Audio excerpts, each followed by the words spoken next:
沈总，抱歉，今天路上有点堵车。你们聊到哪儿了？恕我直言，你的故事不能吸引我。如果是你表达的问题，我允许你再说一次；不行的话，就换个人来说。女主的家人被杀了，然后女主被男主给救了，然后男主呢就把她带到外地去生活，两个人在一起日久生情。哎，等一下，这女主角家里刚死了人，她怎么还有心情跑去谈恋爱呢？不是，男主和女主之间要有感情线的。她不用报警的吗？怎么她就跑了呢？因为设定就是这个样子的，而且男主到最后还要加入到女主的复仇故事当中去的。那这个样子，故事就不精彩了。这个所有人都在等着女主角复仇的戏，她怎么关键时刻跑去谈恋爱了呢？这主角的戏剧任务不就不明确了吗？但是他们得有机会去认识呀。我不考虑这些啊，我只考虑这个故事精不精彩。你不要告诉我这大纲里写些什么，你这个大纲我已经看过2遍了。你都看过2遍了，干嘛还让我给你复述啊？哎，怎么跟沈总说话的？沈总，你别跟他计较，这是小孩儿。您看这样行不行？您刚说的意见我回去消化一下，大纲我们重新再改。这个戏我们公司也很重视，所以我才会专门从北京飞过来。我不希望编剧在这种不专业的问题上浪费我的时间。我怎么不专业了？哎，您放心，下次您再过来的时候，我们一定能给您一个满意的答复。那今天的会就没什么可聊的了，散会吧。我送你。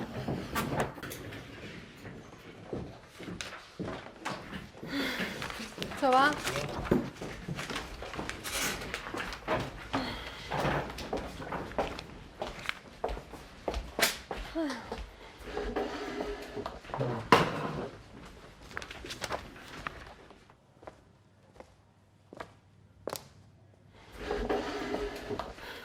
哎，中午吃啥？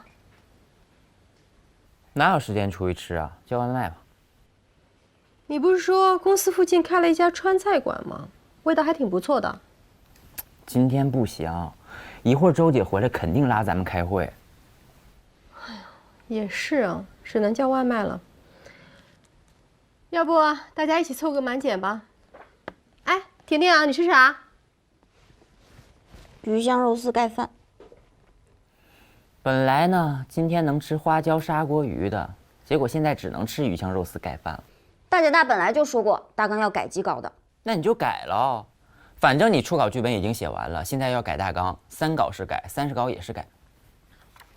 哎，你现在能不能说，刚才怎么不回答问题啊？啊，女主角为什么不报警？为什么全家死了之后还去跟男主角谈恋爱啊？我答不出呀，所以我不跳出来呀，我更不会跟资方吵架。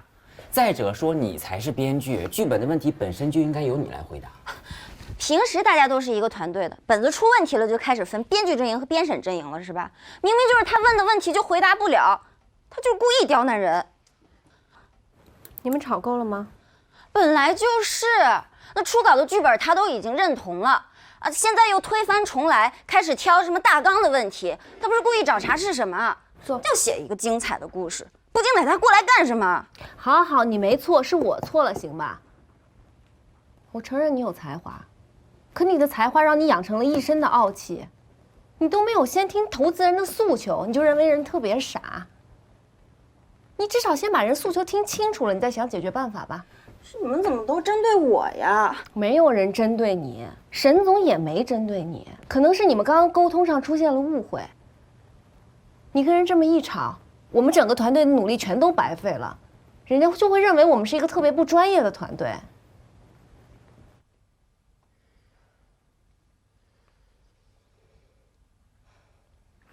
就我不专业是吧？我走了，剩下的就都是专业团队了。哎，坐下来，让他自己想想吧。重新把大纲过一遍，有问题逐个提出来。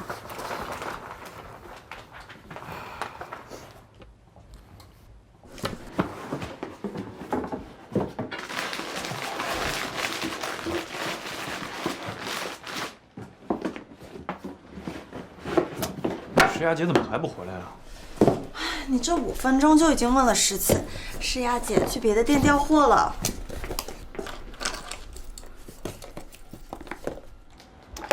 我说咱们这店生意现在也不行呀，我看你这都拆了1中午快递了，也没见过客人进来。今天上班日，哪那么多人上班时间无所事事跑美容院里待着？你没等想你啊？哎呀，算了，我不跟你计较。哎，今天来呀，是告诉你个好消息，你诗雅姐答应了。啊？不会吧？你跟她告白了？怎么都没提前跟我说呀？说什么呀？这种事儿哪有提前通知的？哥哥玩的是真感情，谁玩套路啊？你这是瞎猫碰上死耗子吧？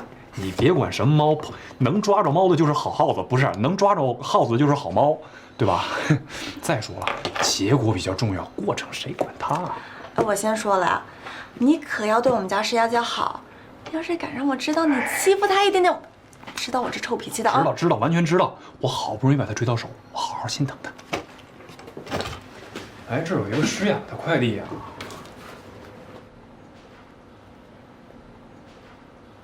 哎，诗雅姐的东西你别乱看。啊。周啊，你跟我认识那么多年，你是知道我的，我不是针对你的编剧啊。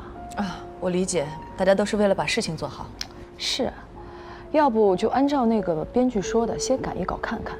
我是觉得这个剧的创意挺好的，但是如果故事逻辑出现问题的话，我对这个剧就没有信心啊，接下来就很难推进下去，你说是吧？对，这个大纲其实一直都是你看到的那个稍微资深一点的编剧他在主抓的。他以前写电影的，写了很多年，啊，拿过华梦奖。那还挺靠谱的。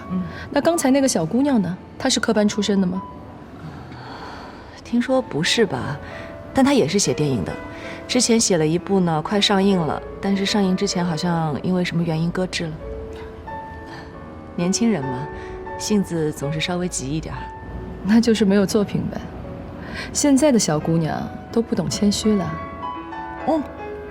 牛排来了，请慢用。谢谢啊。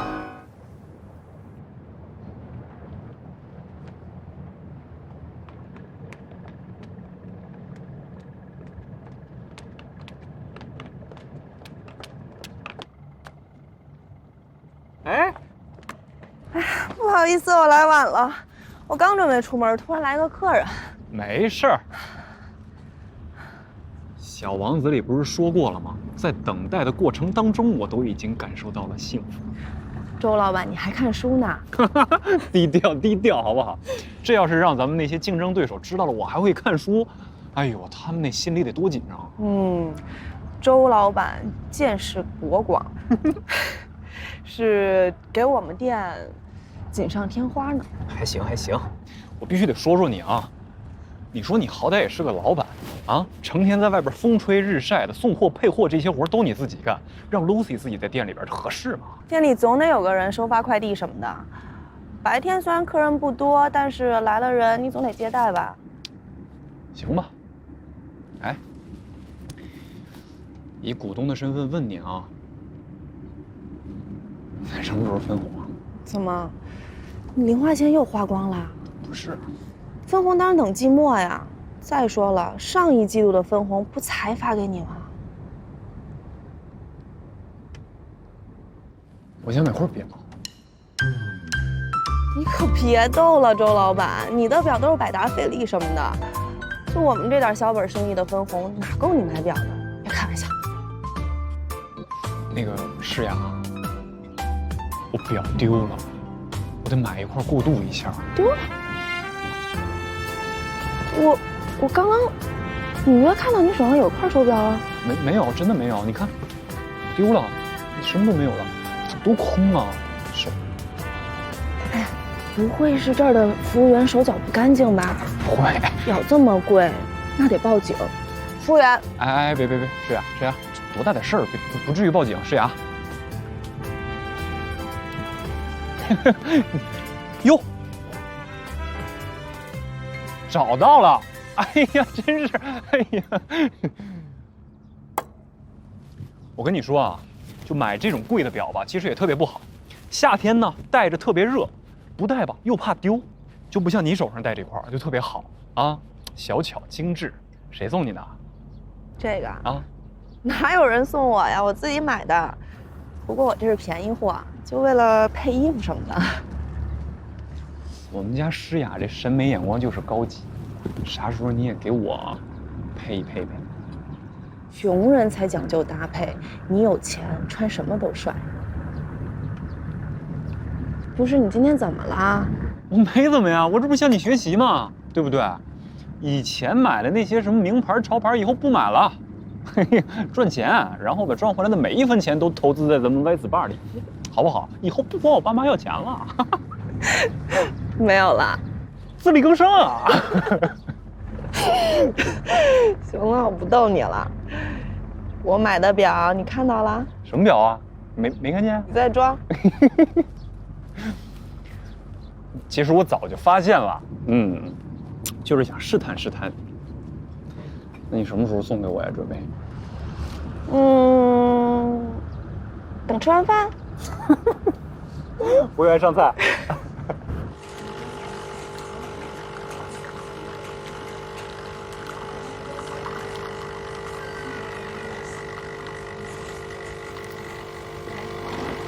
哎，我就知道你在这儿。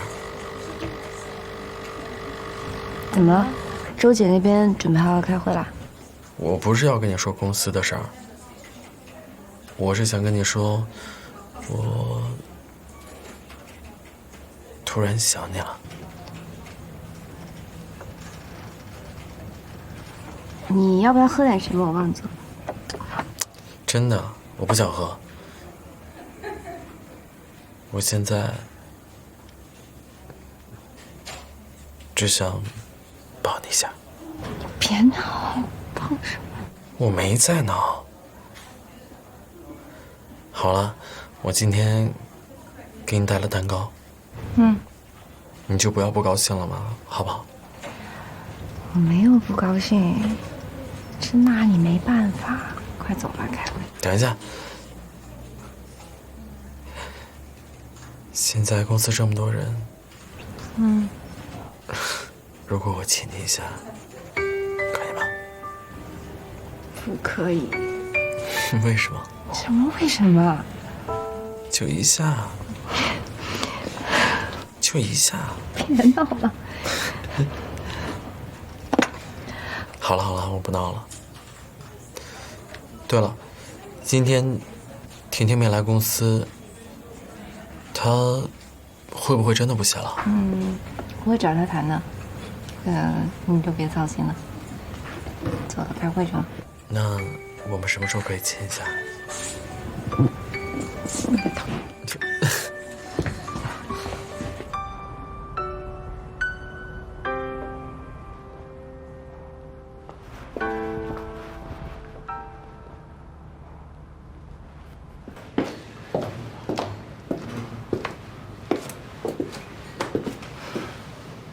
怎么样？休息2天，心情好点了没？还生不生我气了？我想过了，我不应该一时冲动，害大家都白忙了一场。那么我现在用沈总当天问你的问题再问你一遍，你是不是就能答上来了？说实话，我真的觉得他特别的不专业，他根本就不懂剧本。你说他问那问题，谁能回答得出来啊？你觉得不专业你就怼他，那我要问你这样的问题，你也要怼我啊？你不会问这种蠢问题的嘛？即便沈总今天不是投资方，但他论年龄、资历都是我们的前辈。你当着那么多人跟他吵，你有没有想过他的感受？我也不是想跟他吵，是他咄咄逼人，大家都看见了。是他咄咄逼人，可是他就说了你几句，你就当众跟他吵。他在那个位置上有很多双眼睛都在看他，你让他很下不来台。那如果换做你是沈总的位置，你会怎么想？我知道你有才华，非常有才华，可是再有天赋的人，也得有生活常识啊。我是真的做不到逆来顺受。我知道你还小，是小朋友，但是你是我带进公司的人，有什么事儿我会跟你说，有什么错我也会跟你一块儿扛。可是我们不可能同事一辈子啊，你总有一天会到别的团队去，那你到时候怎么办？那我估计都已经吵遍天下无敌手了呗。有时候沟通确实是一件很伤神的事儿，因为很多人在聆听别人说话的时候，就已经开始在想怎么去反驳别人。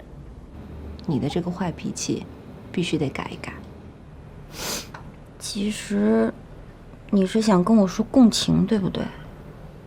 你能把笔下的人物都写得很有共情，为什么不能对身边的人共情呢？我知道了，我以后会注意的。唉，婷婷姐真不容易啊，累死我了。哎，我觉得今天我们俩得喝一杯。老板，酒单。你看，我们也得理解别人。我自己去拿吧。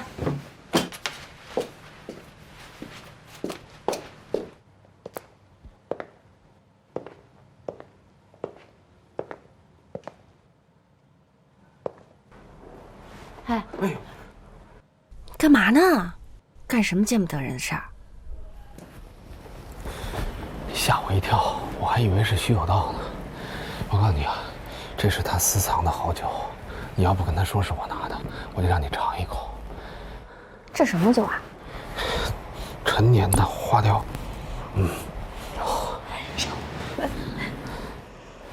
哇，还真是好酒啊！你还挺会享受的。我看你也挺会教人的。你又偷听我聊天？我没偷听，我就是路过，不想打扰你们。平常都是我教你，没想到你也会教人了，我还挺欣慰的。那还不是魏老师教的好，谢谢魏老师的指教。你要是没什么指教的话，我先走了。哎，酒，我会告诉老许的。我还没喝呢。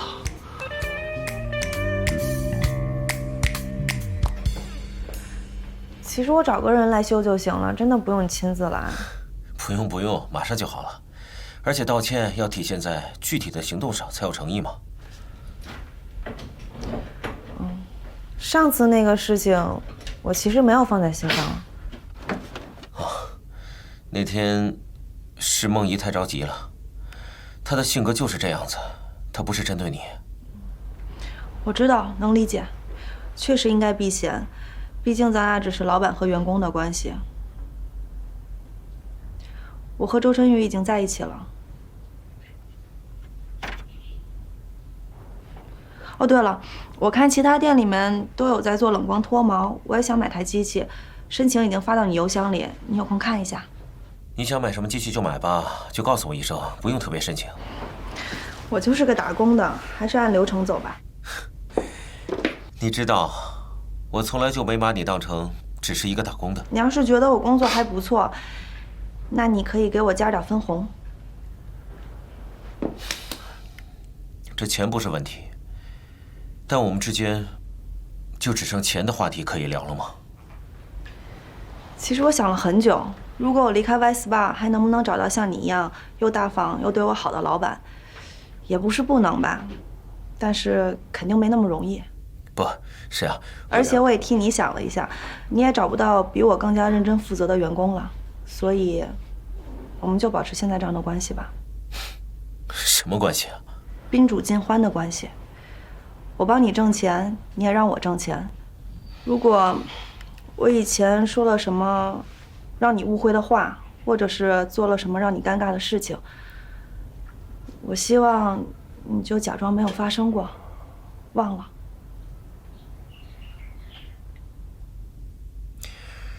明天晚上有个酒局，你要一起过来。我明天晚上没有时间。是周晨宇不让你和你老板一起出席活动吧？他只是告诉我不要做一件外套、一块手表、一双皮鞋，就算价值再昂贵，也只不过是别人的陪衬而已。其实我挺替你开心的，你找到了一个很爱你的人。好了，我修好了。哎，你说你来了一上午，忙了这么久，我连水都没给你倒，我让 Lucy 给你倒杯水吧。没事。哎，诗雅。哦，林总，这么巧啊？是啊，没什么事，我先走了。慢走啊。林总，拜拜。他来干什么？修空调啊，顺便帮他老婆道歉。再说了，人家是这儿的老板，不是想什么时候来就什么时候来吗？还得经过我同意啊。没事献殷勤吗？这不是？修空调这种借口他也想得出来。再说了，我也是这个店的股东之一，好吗？请你以后有这样的累活，你可以找我呀。那你来修。我不会啊。那你也不能让他来修。行啦，我跟他说了咱俩的关系了，以后我们会保持距离的。他说什么了？他没说什么呀。没说什么，我就说嘛，老狐狸不知道脑子里成天想什么。你就放心吧，既然咱俩已经在一起了，那我一定会珍惜这份感情，会对你负责，也对我自己负责。我知道。你等一下。干嘛去啊？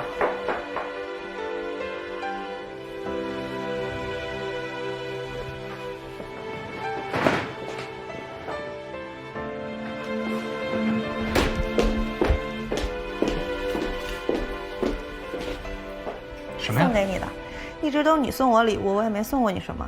本来想给你个惊喜的，谁知道你偷偷自己先看到了。你看看喜不喜欢？不是什么贵重的东西啊。喜欢死了！拿着，我现在就要戴上。哇，好喜欢。哎呀，真是好看！以后我什么都不带了，就带它。走，玩去！陆姐，哎呦，终于舍得回来上班啦！哎，我刚刚已经去大野大办公室跟他道过歉了，他说等一下就过来跟咱们一起开会。怎么了？感冒了啊？你说我好不容易在家休息2天，结果还着凉了。我看我这条命啊，就是工作给的。你看，所以你就是为剧本而生的嘛。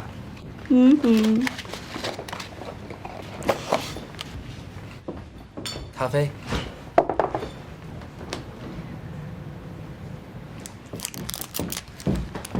你怎么办事儿的？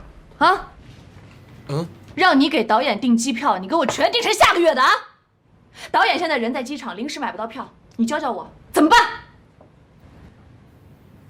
对不起，我昨天晚上。你跟我说对不起有用吗？马上给导演打电话说对不起。我不管你用什么办法，今天他必须到上海。如果你下次再出这样的状况，你给我直接滚！好，我现在就去。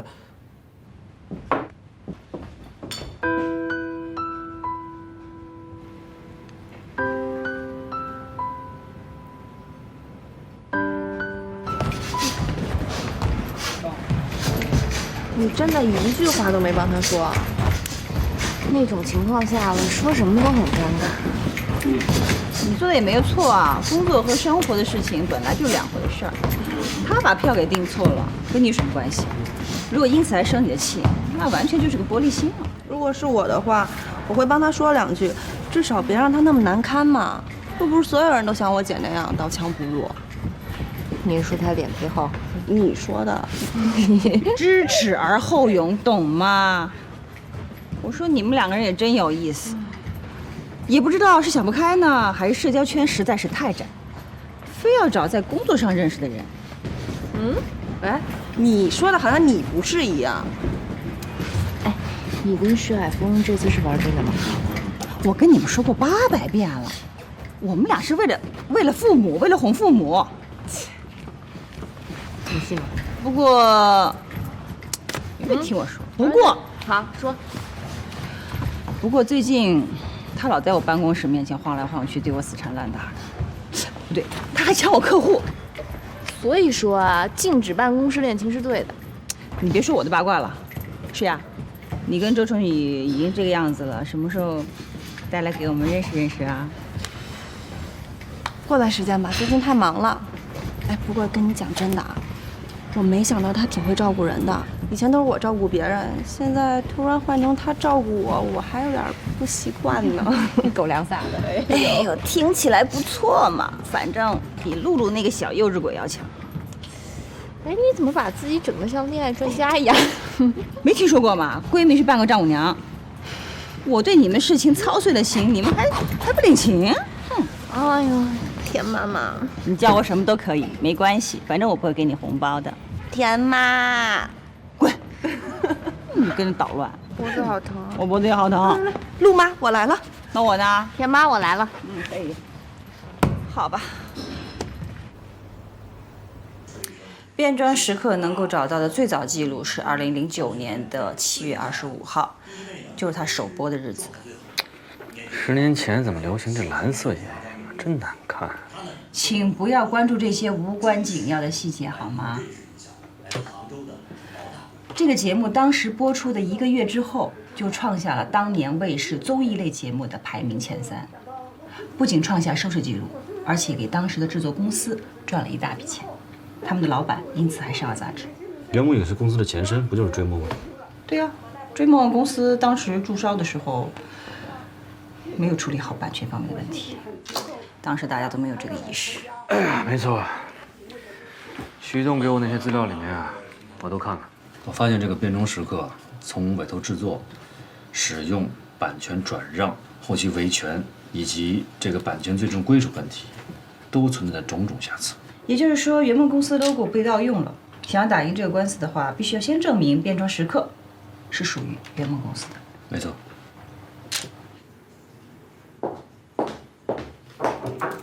来，甜甜姐，您要的版权文件。好，谢谢。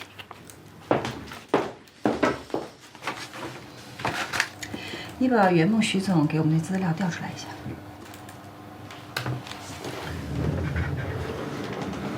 你看啊，这个版权登记说明书上写的是2012年注册的，可是徐总的资料上面写的是2010年。那这事儿咱们只能找徐总亲自去问清楚了。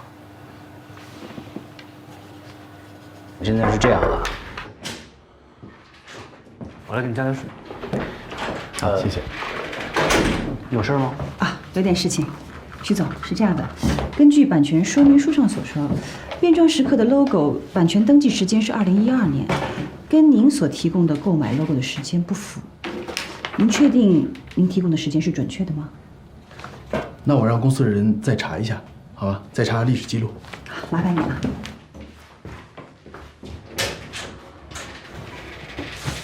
原来我警告过你，这个案子的主要负责人是我，你不要想着处处出风头，你要收敛一点。凯文，你可能误会了。我想，既然我们是共同合作这个 case， 每个律师都有权向当事人了解实情，解决疑点。枪打出头鸟这句话，你应该比我清楚吧？我只知道，一旦出现了纰漏，这个结果我们要共同分担。我想，这个你比我更清楚。我只是替你解决了一些小问题而已。好，我刚才给公司的人打了个电话，查了一下当时邮件的来往记录，确定是2010年的时候购买的。这个时间肯定没有问题。如果时间没问题的话，有可能是在版权登记的时候出现了笔误。我们可以通过第三方报道进行佐证。我们可以通过以下几个办法来收集相关的证据：第一，找到创作人，请他对于委托创作过程以及当时的著作权出具说明，并作出公证；第二，核查出版权登记中的重大笔误，通过第三方报道佐证涉案作品首次公开发表的时间；第三，我们可以找到作品所属方公司注销前的所有股东，请他们做一个协议，说明涉案作品已经转让给了圆梦。徐总已经给了我圆梦和原作者韩田当时签订的合同，上面留的电话现在已经是空号了，家庭地址也已经换人了，邮箱我已经发了很多次邮件了，一直没人回复。他现在什么情况我不是太清楚，我们只合作过1次，后来就没有什么联系了。那就没有别的什么联系方式了吗？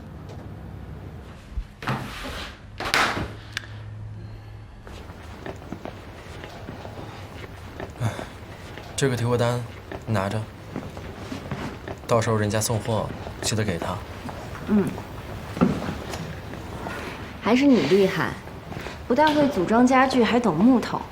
在我看来，实木跟三合板我能分得清，你就能分清橡木、榉木、松木、柚木，在我看来都一样啊。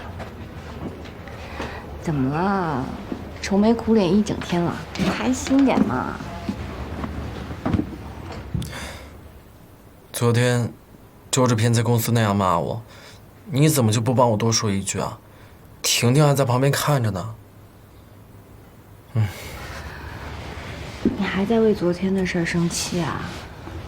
可工作跟恋爱本来就是两回事儿啊。你是周姐的助理，我也不好说什么。哦，那是我小题大做了。不是，怪我，都怪我，是我不好，我给你道歉，别生气啊。我晚上请你吃好吃的。您好，谢谢。那我只是希望我的女朋友可以无条件站我这边吗？嗯，你放心，我以后绝对站你这边。好。你看我男朋友多厉害啊，帮我选到了性价比那么高的桌子。那当然，我不是跟你说过了吗？我家里也是做家具的，最近还和我妈吵架了，她让我别在上海闲逛，回去做生意。最近我爸又特别烦我出来学表演、搞影视，总觉得我不务正业。那你自己的想法是什么呢？当年我爸妈可是下岗职工，他们出来做生意的时候，爷爷奶奶说他们不务正业，那现在就轮到他们说我了吗？可能家长的想法都是这样呗，他们就希望你陪在他们身边。那每个人有每个人的活法啊，我又不跟他们拿钱，他们凭什么说我？还老打电话催我，好烦。哦，所以每次你看见那个电话摁掉，是你家里打来的？我一直以为是推销电话呢。是跟推销电话差不多了，他们总想推销给我那个厂，所以我一定不能没有现在这份工作。可是，你准备不接电话到什么时候呢？我同学都做到话剧的男主角比咖，我应该也快了，对吧？不过这个你别担心，我作为一个男人，你身为我女朋友，一定不会让你承受这种压力的。你真的不用想这么多，我就是觉得你还是要跟家里联系一下，别让他们担心你。我有啊，我还给他们打钱。只打钱不沟通怎么行啊？那不然还要怎么样？我至少比那些只跟家里要钱的好多了吧？你说这些干嘛？怎么就跟我妈一样？你刚才还保证要一直站我这边，怎么现在又开始说这些了？好烦。好，不说了，不说这些了。那你待会儿想吃什么？不想吃。那怎么能行？我带你去吃好吃的，好吗？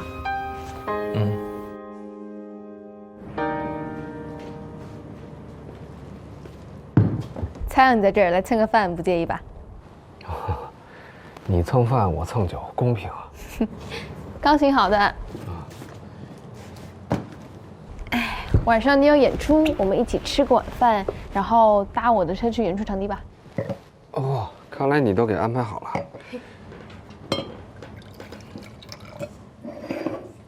谢谢。Cheers。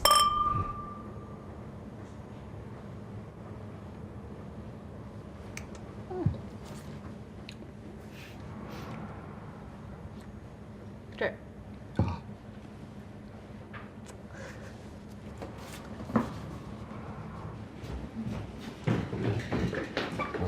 我自己来就行了。哟，没打扰你们吧？介绍一下，这个是我一个朋友程璐，这是朱迪。嗨，这是我男朋友小哈。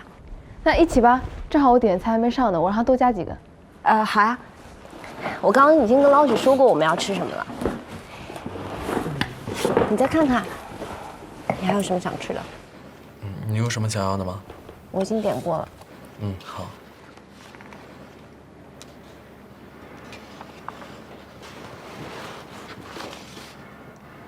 什么情况？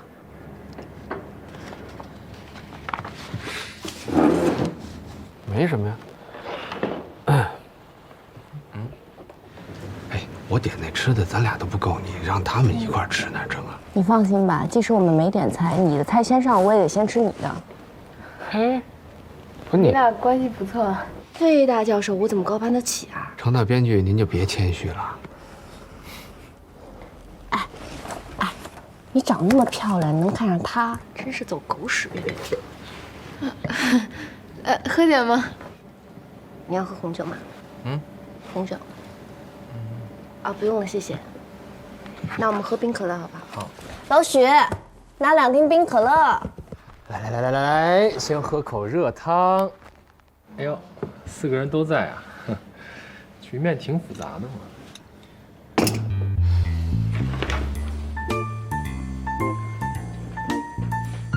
谢谢老许，你帮我拿可乐吧。好嘞。这是我刚点的。2个人喝得了这么大碗吗？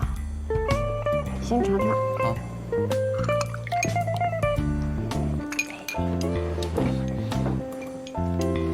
Judy，谢谢。你光给他们盛，怎么不给我盛？你自己没长手啊？你喝我的呗。不用，你先喝。还不错吧？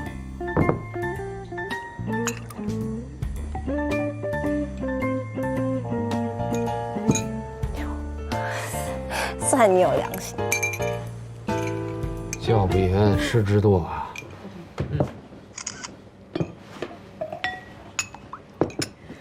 听你们2个聊天，你们认识很久了吧？我们俩就是互惠互利的关系。他呢，为了写论文，找我去帮他当实验对象，免费的，就是把我当成小白鼠了。什么小白鼠啊？你哪点像小白鼠啊？那我像米老鼠啊？哎，可乐。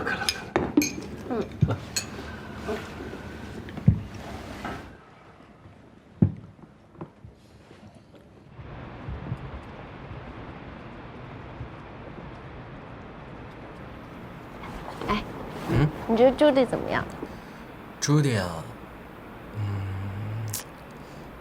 还行吧。说这个魏叔哪来的狗屎运，认识这么大个美女？以前我说他闷骚，他还不承认呢。不过他老是这样慢吞吞的，性格又那么闷，再不主动点，到嘴的天鹅肉就没了。不行，下次得换我给他支招。哼，真是风水轮流转。但是我觉得他们不会在一起。为什么？魏叔，他不会喜欢朱迪啊。那么大个美女放在他身边，他不喜欢，你以为他傻呀？你先回去休息吧。明天见。好，拜拜。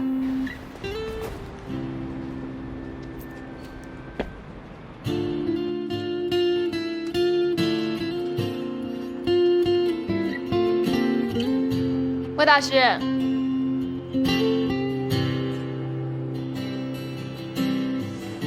其实我今天来找你是有个问题想问你。你知道吗？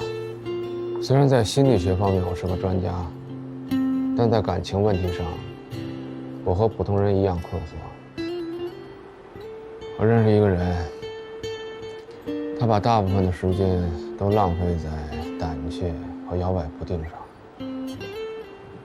但却有时候突然就变得坚定和勇敢。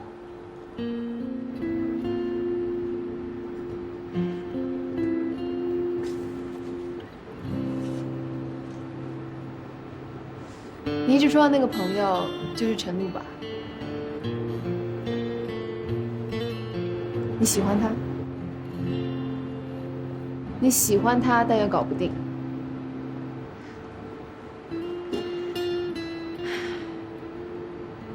想听听我是怎么想的吗？你说。我今天见到他，才知道你为什么会愿意花时间跟我相处。我跟他有点像，是吗？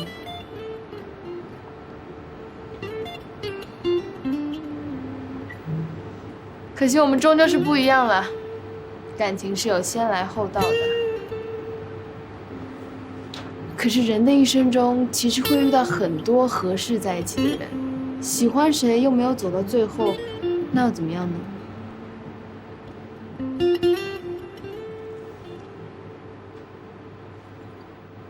朱迪，你是个很优秀的人。你也真的很狡猾，我都还没问出来，你就知道我要问什么了。